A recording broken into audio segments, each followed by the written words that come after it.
Welcome to Math from Inside, where we make mathematics easy and understandable. Today we'll try to show you how we came up with factoring technique, how mathematicians came up with factoring technique, and we use the example 12x squared minus 41x plus 24 equal to 0 to find the solution using the factoring technique. So, we know that ax squared plus bx plus c could have up to 2 roots.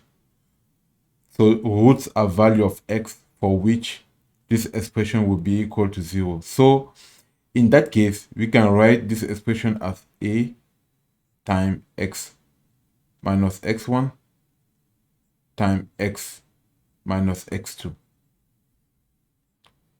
which is equal to a.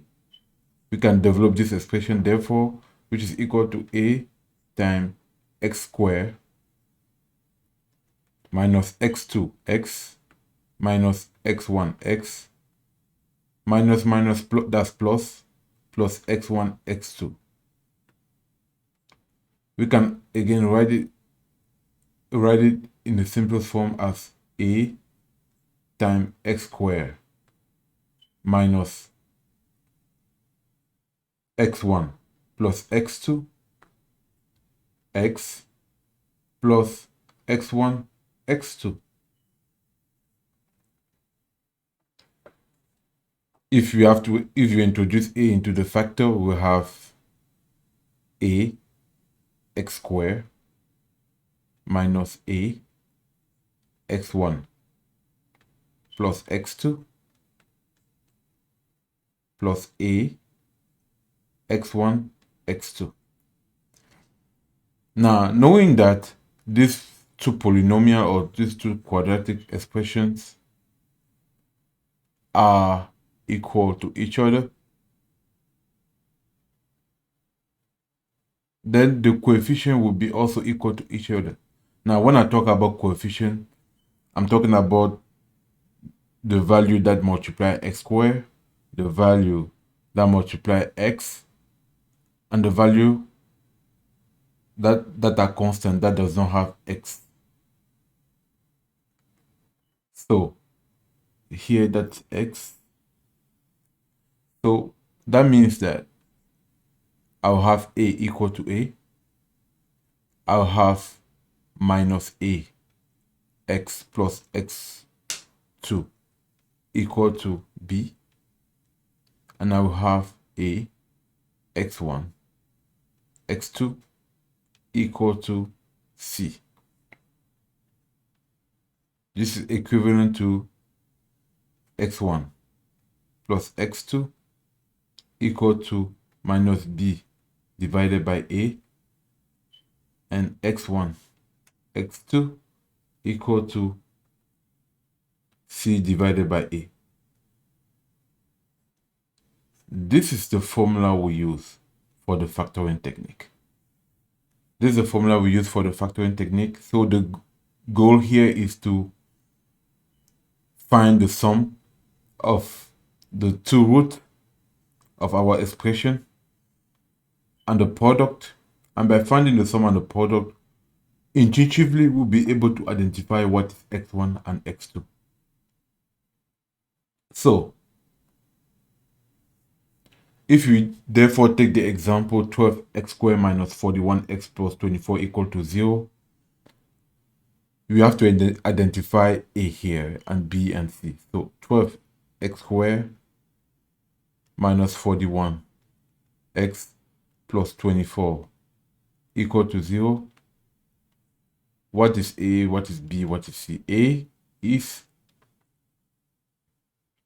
12, b is minus 41, and c is 24. So in that case we'll have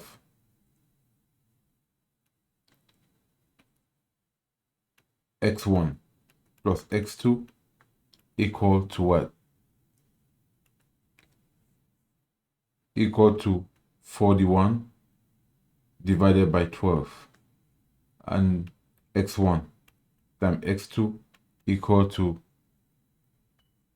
24 divided by 12, which is again 2. So now here we are stuck with this problem, with this dilemma.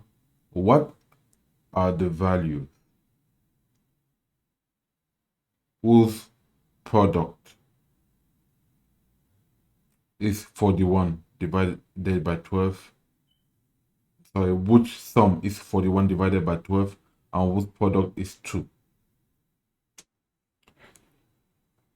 Like I said, it's just by intuition, because here I can say that 41 divided by 12 also can give me 9 divided by 12 plus 32 divided by 12, because 41 is equal to 9 plus 32, and this is equal to 3 divided by 4 plus 8 divided by 3. Now, if I'm able to decompose 41 divided by 12 this way, I have to verify that these two numbers, 3/4 and 1/3, when doing their product, will be equal to 2. Let's try to see. 3/4 times 8 divided by 3 is equal to what? If I simplify 3 here, I will have 8 divided by 4, and I will have here 2. Therefore, I'm able to say that x1 is 3/4, and x2 is 8 divided by 3. So those are the solution of my equation, or those are the roots of my expression, my quadratic expression.